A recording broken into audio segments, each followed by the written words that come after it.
también por el recibimiento, siempre tan cálido que me dan. Y como dijo Isaac, pues me siento como en casa también. El día de hoy vamos a meditar en un salmo, que es el Salmo 84, entonces les invito a abrir sus Biblias. Y siempre procuro poner el texto en su contexto, ¿sí?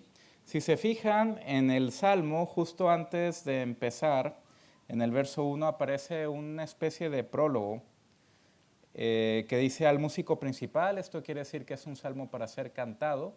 No todos los salmos son canciones, también hay oraciones, hay narrativas históricas, pero cuando aparece la frase al músico principal, esto quiere decir que este salmo era dirigido al músico, esto es para ser cantado sobre Gitit. Es posible que esto sea una melodía, ahora vamos a ver eso, y salmo para los hijos de Coré. Entonces, vemos aquí varias cuestiones importantes que nos dan el contexto de este salmo en especial, ¿sí? ¿Quiénes eran los hijos de Coré? Eran porteros y músicos. En Primera de Crónicas, capítulo 6, si vemos brevemente ese texto, Primera de Crónicas, capítulo 6, se nos menciona la reforma religiosa que hace el rey David, una reforma que no está contemplada en la ley de Moisés. Sin embargo, David, que es un hombre conforme al corazón de Dios y que es un dulce cantor y que inventa instrumentos musicales, hace una reforma que contempla lo siguiente. A partir del capítulo 6, verso 31 de Primera de Crónicas, se nos menciona lo siguiente. Estos son los que David puso sobre el servicio de canto en la casa de Jehová después que el arca tuvo reposo, los cuales servían delante de la tienda del tabernáculo de reunión en el canto, hasta que Salomón edificó la casa de Jehová en Jerusalén, después que estuvieron en su ministerio según su costumbre, ¿sí? Y en el verso 37 se nos menciona ahí a varios de los hijos de Coré. Entonces vemos que es una familia sacerdotal cuya única función desde que nacen es dedicarse exclusivamente al canto en lo que viene siendo en el tabernáculo y el templo, ¿sí?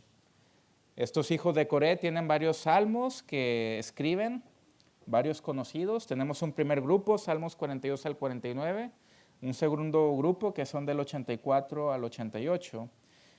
Y fíjense cómo hay frases importantes, ¿no? El Salmo 42, como el siervo brama por las corrientes de las aguas, ¿sí? Así anhela por mí la presencia de Dios, el alma mía, ¿sí? Entonces vemos cómo este salmo expresa un fuerte anhelo de la presencia de Dios comparado con un siervo que brama por las corrientes de las aguas. Mi alma tiene sed de Dios, del Dios vivo, ¿sí? Personas que se expresan de forma poética, sus anhelos, sus sentimientos hacia Dios. Salmo 46, otro de los salmos de los hijos de Coré. Dios es nuestro amparo y fortaleza, nuestro pronto auxilio en las tribulaciones. Por lo tanto, no temeremos aunque la tierra sea removida, ¿sí? Entonces es un grupo de personas que escriben salmos. Vemos que no todos los salmos son de David, también de músicos y porteros del templo. Y en este salmo vamos a ver cómo se define a Dios como sol y escudo y cómo esto nos puede ayudar en la fe, y veremos a Cristo también reflejado en este salmo como salmo mesiánico. Vamos a meditar en 3 puntos principales. Primero, el anhelo por la casa de Dios, un tema recurrente en los hijos de Coré, personas que estaban ahí ministrando a Dios todo el día. Segundo punto, los versos 5 al 9, bendiciones que produce ese anhelo. Y tercer punto, versos 10 al 12, las afirmaciones y realidades que podemos ver en base a esto, ¿sí? Y antes de empezar, vamos a orar y después pasamos a la lectura de la palabra. Que el Señor nos bendiga en esta predicación y en escuchar su voz. Padre, gracias por la oportunidad que nos das de estar aquí, de escuchar tu palabra. Te pido, Padre, que en esta mañana tú nos des ojos para ver, oídos para oír y un corazón para entender. Te pido, Padre, que sean gratos los dichos de mi boca y la meditación de mi corazón delante de ti. Señor, guíanos por medio de tu Espíritu Santo a toda verdad, y que podamos ver cómo el Señor Jesús es nuestra luz y nos guía en el camino eterno. Sé con nosotros, Padre. Te lo pedimos en el nombre de Cristo Jesús. Amén. Salmo 84, esta es la palabra del Señor. Al músico principal sobre Gitit, salmo para los hijos de Coré. Cuán amables son tus moradas, oh Jehová de los ejércitos. Anhela mi alma y aún ardientemente desea los atrios de Jehová. Mi corazón y mi carne cantan al Dios vivo. Aún el gorrión halla casa y la golondrina nido para sí donde ponga sus polluelos. Cerca de tus altares, oh Jehová de los ejércitos, Rey mío y Dios mío. Bienaventurados los que habitan en tu casa, perpetuamente te alabarán. Bienaventurado el hombre que tiene en ti sus fuerzas, en cuyo corazón están tus caminos. Atravesando el valle de lágrimas, lo cambian en fuente cuando la lluvia llena los estanques. Irán de poder en poder, verán a Dios en Sión. Jehová de los ejércitos, oye mi oración. Escucha, oh Dios de Jacob. Mira, oh Dios, escudo nuestro, y pon los ojos en el rostro de tu ungido.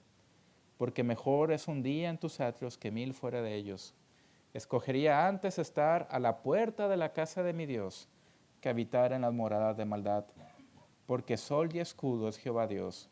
Gracia y gloria dará Jehová. No quitará el bien a los que andan en integridad. Jehová de los ejércitos, dichoso el hombre que en ti confía. Amén. Aquí termina la lectura de la palabra del Señor. 3 puntos. El primero lo vemos en los versos del 1 al 4. Y si se fijan, también una cuestión que vemos importante en este salmo es que la palabra Selah también es un indicador quizá de un tema musical, una pausa musical, un interludio musical, y también nos ayuda como una ayuda de lectura en ciertos salmos en especial. Si se fijan, vemos que este salmo es una canción, por lo tanto es un salmo que tiene que ser cantado. Aparece la palabra Gitit, esta palabra aparece también en el Salmo 8, un salmo de David, que este salmo empieza con la frase, oh Jehová, Señor nuestro, cuán glorioso es tu nombre en toda la tierra. Y también en el Salmo 81, que es un salmo de Asaf, que empieza diciendo, cantad con gozo a Dios, fortaleza nuestra. Entonces, es posible que esta sea una melodía musical. Sabemos que David compuso instrumentos musicales, era un experto tocando el arpa, entonces vemos que así como nosotros escuchamos la música clásica y que hay diversos tipos de melodías, pues también en el mundo antiguo y en los salmos también tenemos estas melodías.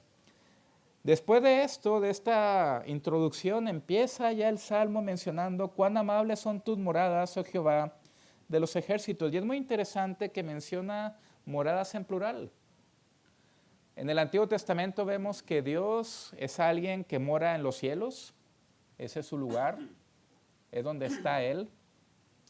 Y que a veces vemos en el Salmo 113, ¿quién como Jehová nuestro Dios que se sienta en las alturas y baja para ver los cielos y la tierra?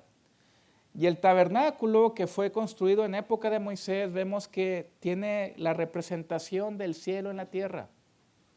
Hay un lugar especial donde están los sacerdotes, donde no puede entrar nadie más. Y conforme más uno se acerca y se adentra al tabernáculo, más santo se vuelve el lugar.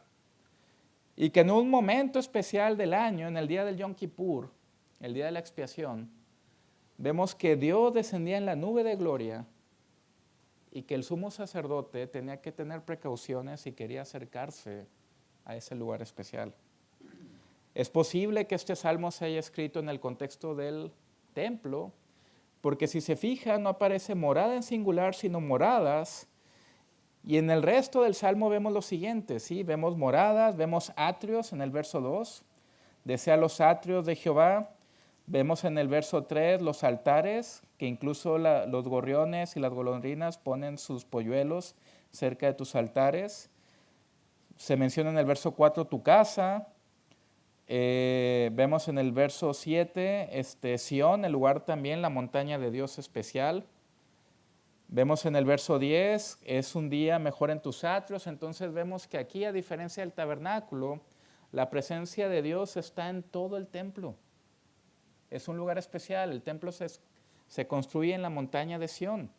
Por lo tanto, Dios se establece ahí. Y este salmo, curiosamente, también tiene relación con el Salmo 43, verso 3, que dice lo siguiente: envía tu luz y tu verdad, Estas me guiarán, me conducirán a tu santo monte y a tus moradas. Y si se fijan, vemos en este verso un preámbulo de lo que va a ser el mensaje del día de hoy. Vemos aquí una petición que hace el salmista en el Salmo 43, envía tu luz y tu verdad. Muy interesante cuando vamos a los evangelios y vemos cómo Jesús se autodefine a sí mismo. ¿Yo soy qué? La luz del mundo. Yo soy el camino, la verdad y la vida.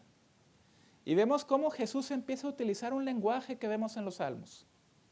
Y se está refiriendo a él mismo. Y vemos que la petición que hace el salmista se responde en el Nuevo Testamento. Envía tu luz y tu verdad. Jesús, la segunda persona de la Trinidad, enviado por Dios Padre. La luz verdadera que hemos leído en Juan. ¿Sí? Dios, Jesús, nos conduce al santo monte, a la morada eterna. ¿Sí? Verso 4, entraré al altar de Dios, al Dios de mi alegría y mi gozo, y te alabaré. Qué imagen tan importante, tan especial. Y vemos por eso que el salmista dice, cuán amables son tus moradas. Y anhela mi alma y aún ardiente desea estar en la presencia de Dios. ¿Con qué propósito? Para alabarle. Para eso hemos sido creados. En Génesis capítulo 3 vemos el pecado de Adán y Eva, en el 4 vemos cómo Caín mata a Abel, y en el capítulo 5, pero en el mismo 4 al final, aparece una cuestión interesante, que los descendientes de Set empiezan a invocar el nombre del Señor. Empieza a haber ya una adoración. Y empezamos realmente a ver una realidad de que todo el sentido de nuestra vida es conocer al Dios vivo, rendirle alabanza. Y no solamente eso, en el último salmo vemos que todo lo que respira alaba al Señor. Y aquí el salmista incluso menciona animales que todavía, aunque creo que en las últimas estadísticas cada vez quedan menos gorriones, pero vemos que incluso el gorrión halla casa y la golondrina nido para sí. Y bueno, no he visto mucho aquí en Cataluña, pero en México, de donde soy, es muy común ver casas donde ves nidos de pájaros, ¿no? Sobre todo en donde uno aparca el coche, ¿no? Y por lo general son las golondrinas, ¿sí? Y vemos cómo estos pájaros incluso procuran acercarse, y vemos que el salmista está alegre por eso, ¿sí? Verso 4, bienaventurados los que habitan en tu casa, perpetuamente te alabarán. Y aquí hay una pausa. Hay un interludio musical. Y aquí nosotros hacemos una pausa de reflexión, por eso aparece la palabra Selah. Y es muy interesante cómo en el verso 4 aparece exactamente la misma palabra con la cual empieza el libro de los Salmos. Bienaventurado es el varón que no anduvo en consejo de maldad. Y aquí esta palabra, que es muy interesante, esta palabra en hebreo puede significar lo siguiente: bendecido, bienaventurado, feliz y alegre. El hebreo también es un idioma rico, ¿sí? En diferentes significados. Bendecido, alegre, feliz, bienaventurados los que habitan en tu casa. Te van a alabar por siempre. Y esto nos ayuda a ver esta realidad. Es el anhelo del salmista, en este caso los hijos de Coré, estar en la casa de Dios. Es el anhelo de David. El Salmo 23 termina en el verso 6. Ciertamente el bien y la misericordia. Ahí la palabra hebrea no es necesariamente seguir, sino es perseguir. Me van a estar acechando. El bien y la misericordia me acecharán, me perseguirán todos los días de mi vida, y en la casa de Jehová, ¿qué? Moraré por siempre, por largos días. Y esto es lo que tenemos que pensar. ¿Es nuestro anhelo, nuestro deseo? ¿Creemos esto? ¿Confiamos en esto? Yo no sabía que el día de hoy, curiosamente, vamos a participar de los elementos del pan y del vino. Un recordatorio. Y es un recordatorio que nos ayuda a ver la experiencia y la realidad de que Cristo es omnipresente en el Espíritu Santo. Y nosotros creemos en una presencia no real, sino espiritual. Porque Cristo dijo que donde 2 o 3 estén reunidos en mi nombre, yo estaré en medio de ellos. Pero ¿qué pasa? Que Cristo está sentado a la diestra de Dios Padre. Pero tenemos al gran Consolador. Y en esto vemos, la maravilla de la adoración trinitaria. Nosotros conocemos a Dios porque el Espíritu Santo nos ilumina. Nos lleva a Cristo y Cristo es el camino al Padre. Y eso nos acerca cada día más a estar en la presencia de Dios. Cristo lo prometió y Cristo lo hace una realidad. Hay un libro que le recomiendo de C.S. Lewis que se llama Hasta que tengamos rostro. Y hay una frase de ese libro que dice lo siguiente: lo más dulce de toda mi vida ha sido el anhelo, llegar a la montaña, a ese Jerusalén celestial, llegar a la montaña, encontrar el lugar de donde provenía toda la belleza. Y este es el punto: buscar esa morada, anhelar esa morada. Y esto nos lleva al segundo punto, que son las bendiciones que recibimos. Las bendiciones que recibimos, punto 2, son los versos 5 y 9. Bienaventurado el hombre que tiene en ti sus fuerzas, en cuyo corazón están tus caminos. Si se fijan, el verso 5 empieza mencionando exactamente la misma palabra que aparece en el verso 4 y con la cual empieza el libro de los Salmos. Bendecido, feliz, alegre, bienaventurado. Fíjense cómo la Biblia los pone como sinónimos. El encontrar la felicidad, el encontrar el sentido, el encontrar la belleza, ¿sí? Pero ¿qué pasa? Es bendecido, bienaventurado la persona que tiene en ti sus fuerzas y en cuyo corazón están tus caminos. Y menciona 2 cosas. Primero la fuerza y después los caminos. Les invito, vamos brevemente a Deuteronomio capítulo 6. Porque aquí Moisés menciona algo que después reafirma el Señor Jesús. Y Moisés escribe lo siguiente como revelación de Dios. Capítulo 6, versos 4 y 5. Oye Israel, Jehová nuestro Dios, Jehová uno es. Verso 5, y amarás a Jehová tu Dios de todo tu corazón y de toda tu alma y con todas tus fuerzas. Aquí se refiere a todo tu ser, intelecto, ¿sí? Todo tu cuerpo, todo es de Él. Y con todo eso tienes que amar a Dios. Y cuando le preguntan a Jesús cuáles son los grandes mandamientos, Jesús dice son 2. Y vuelve a reafirmar Deuteronomio 6:5 y afirma: amarás a tu prójimo como a ti mismo. De todo esto depende toda la ley y los profetas. Es importante recordar esto, ¿sí? Y con respecto a los caminos, y voy a leer 3 versos brevemente. El primero se encuentra en Jeremías 6:16. Y dice el profeta Jeremías que estaba viviendo en época turbulenta. Nabucodonosor está a la vuelta de la esquina, va a venir a arrasar Judá. Y menciona a Jeremías lo siguiente: así dijo Jehová, paraos en los caminos y mirad, y preguntad por las sendas antiguas cuál sea el buen camino y andad por él y hallaréis descanso para vuestras almas. Hay una idea de que hay un camino eterno, que ese camino, si tú lo sigues, te lleva a un descanso, a realmente un deleite. El libro de Proverbios, Salomón, menciona lo siguiente en el capítulo 6 de Proverbios, que podemos ver lo siguiente en el capítulo 3, verso 6. Y Salomón enfatiza lo siguiente.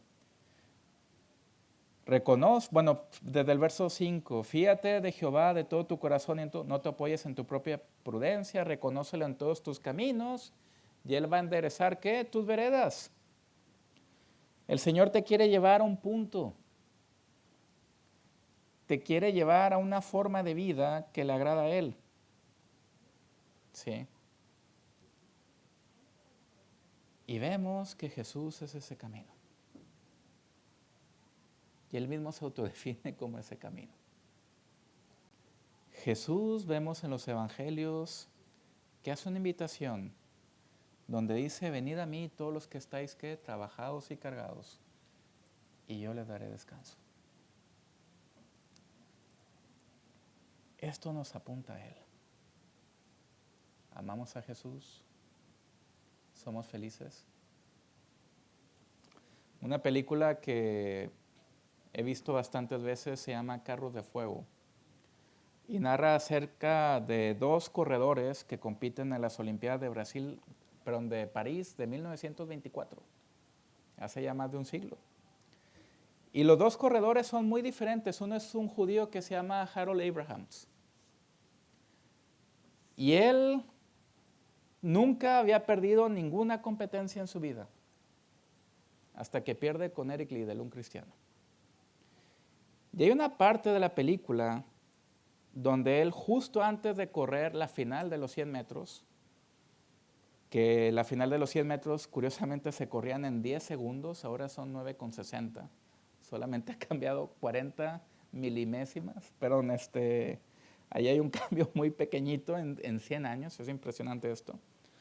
Llega un momento en que él está preocupado y le dice a un amigo suyo lo siguiente: la diferencia entre tú y yo es que tú eres feliz.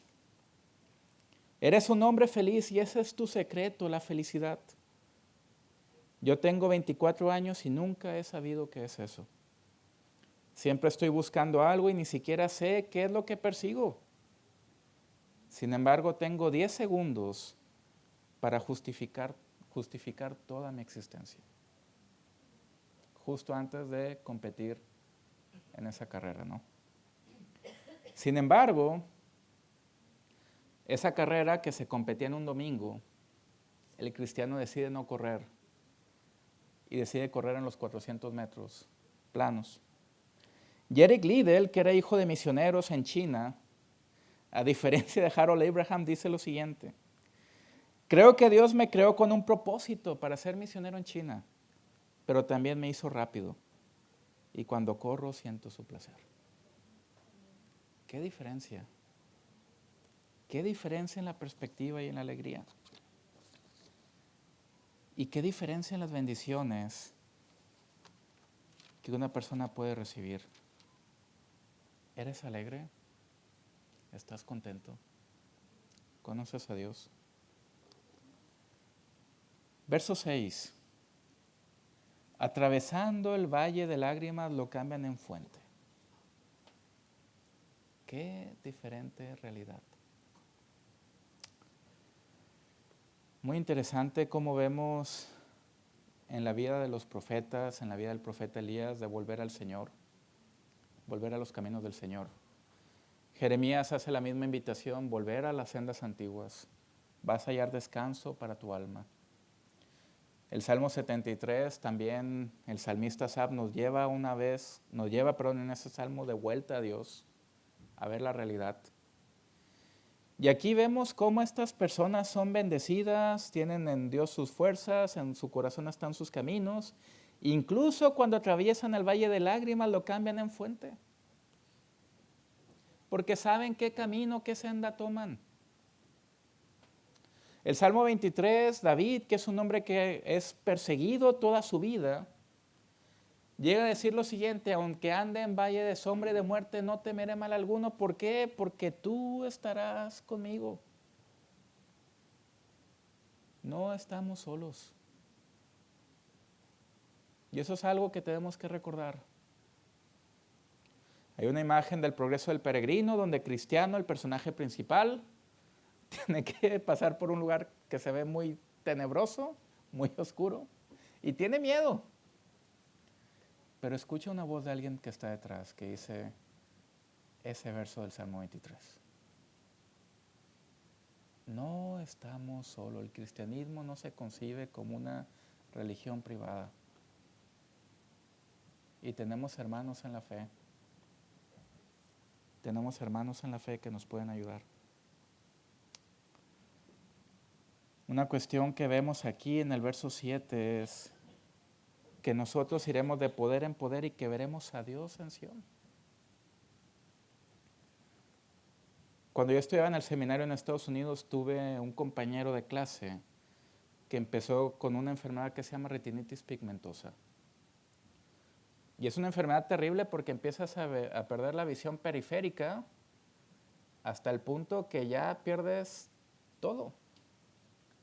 Y él es pastor y ahí lleva, creo que 7 años siendo una persona completamente ciega. Y cuando yo estoy pasando por un periodo que a veces pienso que ando en sombra de muerte, de tinieblas, procuro hablar con él. ¿Por qué? Porque veo a alguien que nunca ha estado solo. Y nosotros tenemos amigos y hermanos en la fe que nos pueden ayudar. Y algo interesante es eso, ¿sí? Ir de poder en poder. El valle de lágrimas lo podemos cambiar en fuentes, somos bienaventurados, somos felices.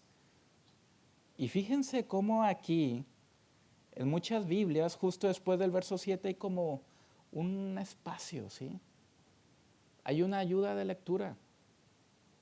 Los reformadores del siglo XVI que empiezan a traducir sus Biblias procuran dejarnos ayudas visuales de lectura para hacer una pausa. Veremos a Dios en Sion. Y cómo una persona que no ve me ayuda a ver realidades espirituales. En ese seminario, en el púlpito, había un texto que les invito a leer, que está en 2 Corintios, capítulo 3, verso 18. Donde Pablo menciona lo siguiente: por tanto, nosotros todos, mirando a cara descubierta como en un espejo la gloria del Señor, somos transformados de gloria en gloria en la misma imagen como por el Espíritu del Señor. Somos transformados. Y en ese púlpito, después de ese verso, apareció una frase: recuerda que verás a Jesús. Tenemos que poner nuestra mirada ahí, seguir ese camino, seguir esa senda. Y fíjense cómo en el verso 9 menciona algo que después veremos más a detalle en otros versos, que esto tiene que ver con el título del sermón. Versos 8 y 9, Jehová de los ejércitos, oye mi oración. Escucha, oh Dios de Jacob, mira, oh Dios, escudo nuestro, pon los ojos sobre el rostro de tu ungido. Y fíjense cómo aquí los salmistas, los hijos de Corea, hablan acerca de sentidos. Nosotros escuchamos, nosotros hablamos, nosotros vemos, nosotros palpamos, nosotros sentimos, ¿sí? Gustamos. Y aquí lo curioso es que el salmista pide que Dios oiga su oración y que lo escuche. Y nosotros tenemos una distinción entre el oír y el escuchar. ¿Sí? Que mire en el verso 9 y que ponga los ojos. Y vemos cómo una vez los salmistas, no solamente David, sino varios salmistas, porque el libro de los Salmos tiene varios autores, mencionan exactamente lo mismo. Salmo 102, ¿cómo empieza el Salmo? Jehová, escucha mi oración. Llegue a ti mi clamor, no escondas de mí tu rostro en el día de mi angustia. Inclina a mí tu oído, apresúrate a responderme el día que te invocare. Y aquí, si se fijan, están diciendo los salmistas exactamente lo mismo que el Salmo 102. Y la cuestión es: Dios, préstame atención. Es interesante pensar en esto. El salmista le pide a Dios que le preste atención. ¿Por qué? Porque a veces yo puedo estar hablando con alguien y mirar el teléfono, o estar mirando para otro lado. ¿Y qué simboliza eso, hermanos? Que no estoy, ¿qué? No estoy prestando atención. Y aquí el salmista le pide a Dios, préstame atención, escúchame, mírame, ¿sí? Pon los ojos. Creo que he mencionado varias veces en varios sermones, lo que pasa ya no me acuerdo en dónde, que cuando yo era, bueno, pequeño, adolescente, siempre me impactó cómo en una iglesia a la que iba en específico, no siempre, pero algunos domingos, tenía por estatutos cómo el pastor tenía que cerrar el culto, el sermón, con la bendición de Aarón. Y la bendición de Aarón, cuando vamos a ese texto número 6, que les invito a abrir sus Biblias ahí, es muy interesante cómo ese texto está lleno de imperativos. Y un imperativo es una orden, ¿sí? Y esta orden la da Dios mismo a Aarón y a Moisés. Esto quiere decir que Aarón y Moisés no tienen escapatoria. Una orden de parte de Dios de forma directa, ¿qué quiere decir? Que la tienes que hacer. Y fíjense cómo empieza en número 6 a partir del verso 22.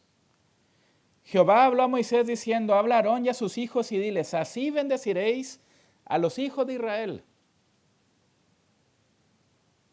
¿Y qué hemos visto de bendición? Feliz, alegre, bienaventurado. Decir algo bueno, ¿sí? Jehová te bendiga y te guarde. Jehová haga resplandecer, y aquí vemos que es resplandecer no tu rostro, sino resplandecer ¿qué? Su rostro, o sea, el rostro de Dios sobre ti y tenga de ti misericordia. Jehová alce sobre ti su rostro y ponga en ti paz. Y pondrán mi nombre sobre los hijos de Israel y yo los bendeciré. Aquí hay muchas cosas que podemos ver, ¿no? Poner su nombre, esto es, eres hijo de Dios. Perteneces a Él, es un sello, ¿sí? Pero si se fijan 2 veces, vemos aquí, primero que el Señor haga resplandecer su rostro sobre ti. Aquí no quiere decir que tu rostro va a resplandecer como el rostro de Moisés cuando estuvo en el Sinaí. La pregunta es, ¿cómo puede resplandecer el rostro de Dios sobre ti? ¿Y por qué Dios alza sobre ti su rostro y ponga en ti paz? Vemos que esto va ligado también con prestar atención. Alzar el rostro, ¿sí? Inclina a mí tu oído. Fíjense cómo el salmista utiliza estos recursos lingüísticos. Pero la frase, haga resplandecer su rostro sobre ti, yo la comprendí de una forma especial. Tengo yo un tío que es policía en México, que son de esas personas que no sabes si están alegres, serias, enfadadas. Es difícil de leer, ¿sí? Y un día, por diversas circunstancias, curiosamente me tocó llevarlo a él porque había nacido su nieto. Y fuimos al hospital. Y él, creo que durante muchos años lleva jubilado, él fue el tercero o sea, tenía un puesto muy alto. Entonces yo ahí, después vine a un guardaespaldas y bueno. Y cuando nos acercamos a la zona de la incubadora, y la enfermera mostró el nieto a mi tío sonrió. ¿Y qué hizo ese bebé? Hizo que el rostro de mi tío resplandeciera. Y esto es exactamente lo mismo. Cuando Dios nos ve, no nos ve a nosotros, sino ve a Cristo en nosotros. Y su rostro resplandece. Y eso es una gran realidad. No solamente Dios nos presta atención, sino que Dios resplandece su rostro sobre nosotros. Aquí también en el verso 9 vemos una definición de Dios. Le llaman ¿qué? Nuestro escudo. Y esta palabra es muy peculiar porque una y otra vez aparece en toda la Biblia, Antiguo y Nuevo Testamento, ¿sí? Un elemento que simboliza guerra, defensa. Y la primera vez que aparece la palabra escudo en toda la Biblia es en Génesis capítulo 15. Y quiero poner el contexto muy brevemente, ¿sí? En Génesis 14, Abraham ha rescatado a Lot, ¿sí? Ha hecho guerra para rescatar a Lot. Y en el 15 vemos que justo después de que Abraham le da todos los diezmos de todo a Melquisedec, vemos que Dios promete a Abraham un hijo y empieza la narrativa del 15 mencionando lo siguiente. Después de estas cosas vino la palabra de Jehová a Abraham en visión diciendo, no temas, Abraham, yo soy tu escudo y tu galardón, tu recompensa será sobremanera grande. El que protegió a Abraham de la batalla que acababa de tener, ¿quién fue? Dios. Dios es escudo. Dios es el que pone sus ojos sobre sus ungidos. En este caso sobre el rey, sobre el sacerdote y sobre nosotros. ¿Sí? Porque tenemos la unción del Espíritu Santo si somos salvos. Por lo tanto, es muy curioso que es la primera vez que menciona toda la Biblia la palabra escudo. El Salmo 32, un salmo escrito por David, menciona lo siguiente. Te haré entender y te enseñaré el camino en que debes andar, sobre ti fijaré mis ojos. Por lo tanto, podemos ver lo siguiente, no solamente somos bienaventurados si ponemos nuestras fuerzas en Dios, si seguimos sus caminos, Dios va a limpiar toda lágrima, aparece en Apocalipsis 21:4. Es una promesa bíblica de que un día en la eternidad no habrá más muerte. Por lo tanto, tenemos esa bendición. Veremos a Dios en Sión. Dios nos presta atención, nos escucha, nos mira y pone sus ojos sobre nosotros. Por lo tanto, ¿cuál es nuestra reacción? Debe de ser una reacción de adoración. Tenemos este tesoro escondido. Y fíjense, cuando una persona conoce al Señor, hay una serie de realidades que pasan en su vida. Conoce a Cristo, cristología, la salvación, soteriología, tiene una nueva esperanza. Es hecho hijo de Dios, Dios lo ve, y cuando Dios te ve, su rostro resplandece. Por lo tanto, no debemos de temer. Dios nos ve. Un autor, J.C. Ryle, menciona lo siguiente, no temas porque tu oración sea pobre, no sepas hablar, tus palabras débiles, incluso estés balbuceando. Jesús te entiende. Él te conoce. Y Él te bendice. Y esto nos lleva al tercer punto, que son las afirmaciones. Y fíjense cómo el salmista empieza a afirmar. Mejor es un día en tus atrios que 1000 fuera de ellos. Verso 10. Escogería antes estar a la puerta de la casa de mi Dios que habitar en las moradas de maldad. Es mejor estar en la presencia de Dios. Y aquí el salmista nos lleva otra vez al Salmo 1. A las bienaventuranzas. A estar con Él. El verso 11, que es el de donde tomé el tema del mensaje, del título del sermón, vuelve a mencionar una definición de Dios. Pero esta definición de Dios es muy peculiar porque si se fijan vuelve a tomar la cuestión del escudo que vimos en el verso 9, pero menciona en el verso 11, porque sol y escudo es Jehová Dios. Gracia y gloria dará Jehová, no quitará el bien a los que andan en integridad. Y es muy interesante este verso porque vemos dos definiciones y lo que da Dios, gracia y gloria. Y aquí ¿qué es lo que está pasando aquí? Vemos que Dios es luz. Vemos en el Salmo 27, verso 1, Jehová es mi luz y mi salvación. Entonces vemos que siempre se proyecta la cuestión de la luz.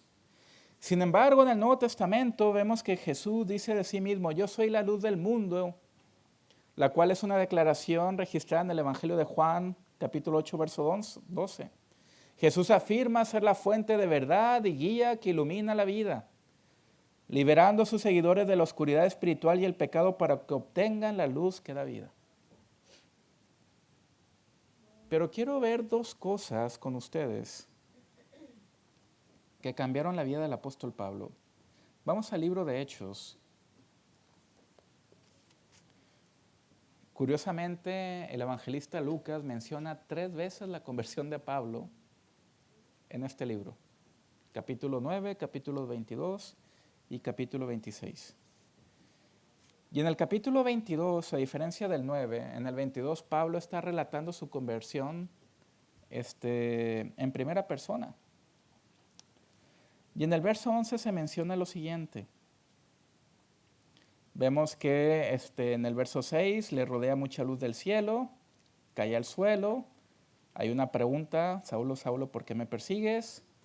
Jesús le dice, yo soy Jesús a quien tú persigues. Jesús le da la orden que vaya a Damasco y verso 11 dice lo siguiente, y como yo no veía a causa de la gloria de la luz. Curiosamente la Biblia nos tiene detalles importantes. Hay una gloria diferente. Y menciona a Pablo la gloria de la luz. Pero ¿quién estaba hablando con él? ¿Quién era esa luz que tenía gloria? Hechos 26,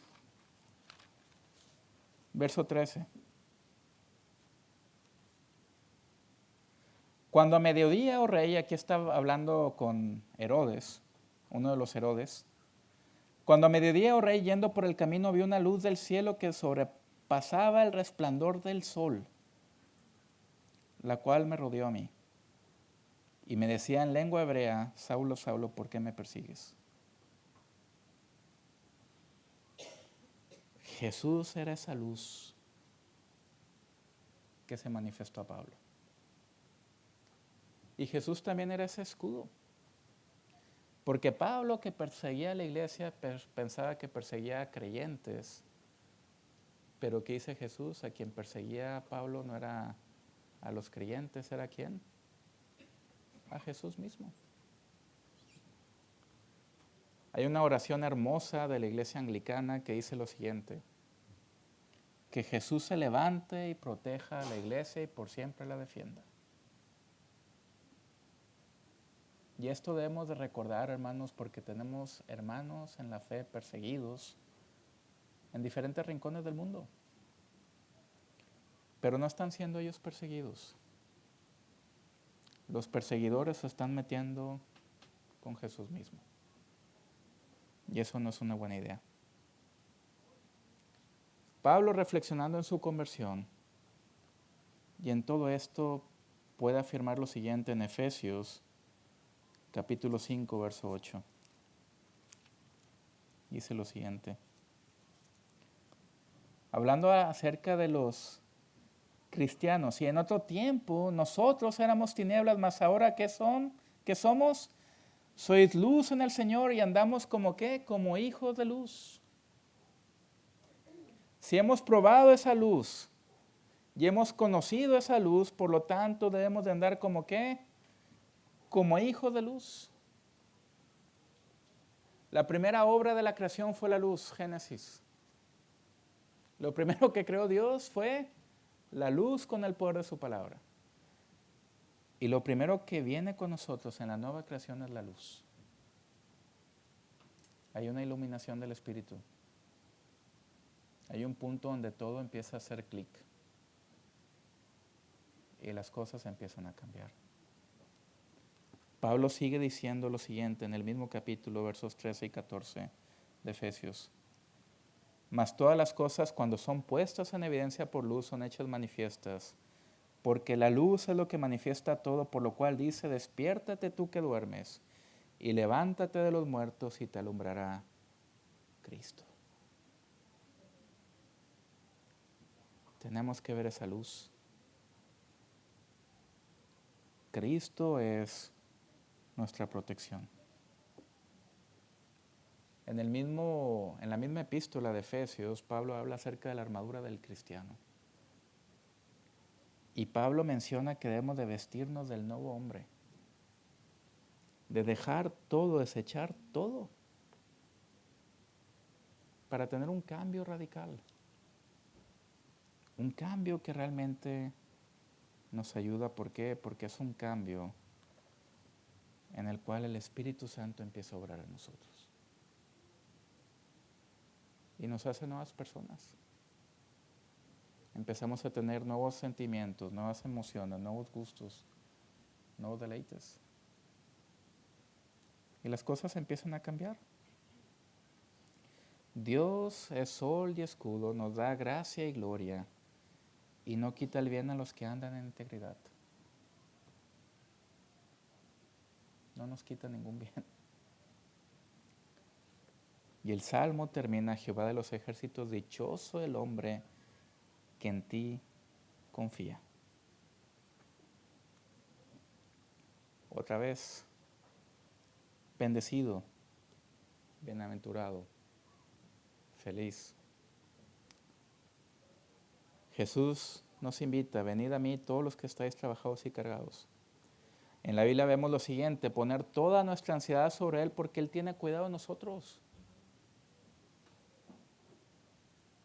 Y podemos realmente hablar con el Señor porque Él nos presta atención.